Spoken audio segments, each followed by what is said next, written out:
What you should know.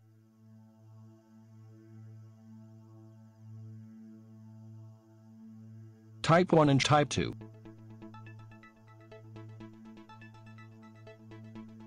Diabetes type 1 is an autoimmune disease which affects the beta cells of the pancreas that produces insulin.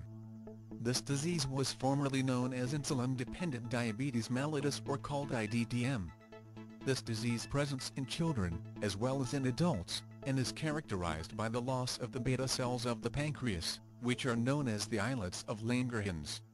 However, since type 1 diabetes was most commonly associated with children, it was formerly known as juvenile diabetes.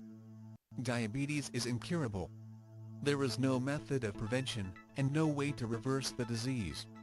In type 2 diabetes, it can be managed by diet and a healthy lifestyle. In some cases, a patient with type 1 diabetes can have a transplant of the islet cells of the pancreas to arrest the disease, but in type 2 diabetes this option is not available, because this form of the disease is not an autoimmune disease.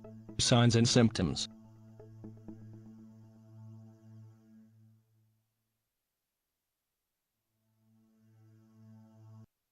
The symptoms of diabetes present itself with excessive thirst, frequent urination, unexplained weight loss, and extreme fatigue.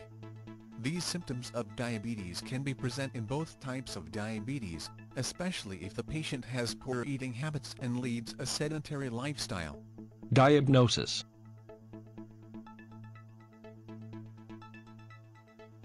The diagnosis is usually made when patients report their symptoms of diabetes and complaints to their doctor.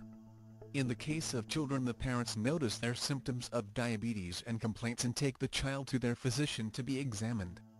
Diabetes is often discovered when a patient is having other problems that they are seeking help for, such as poor wound healing, ulcers of the feet, eye problems and fungal infections.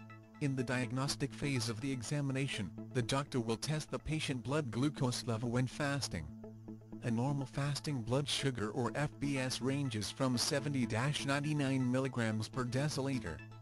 Diabetes should be suspected if the FBS levels run between 100 mg per deciliter and 126 mg per deciliter, which are considered above normal for fasting levels. Treatment and management. In type 1 diabetes, the treatment is insulin replacement. Without it, diabetic ketoacidosis and coma can develop, which will lead to death if not treated. Type 1 diabetes is an autoimmune disease and is caused by the patient's own immune system waging war against the proteins within the islet cells of the pancreas. The antibodies of the immune system assail these necessary proteins as a threat to the body and set out to destroy them, which results in the inability of the islets to produce insulin. Insulin is a natural hormone produced in the islet cells of the pancreas. The function of insulin is to counteract high levels of blood glucose or hyperglycemia, by regulating glucose metabolism. Without the production of insulin, glucose, the fuel that our cells need to survive, cannot cross the outer membranes of the cells to nourish the cells of our body. Insulin carries glucose into the cells by a process called active transport. In short, insulin functions like a little taxi that carries the glucose molecules into the cells. The cells have a receptor, or more like a lock, and insulin has the key to unlock it, to allow the glucose to enter and nourish the whole body. Without insulin we would die.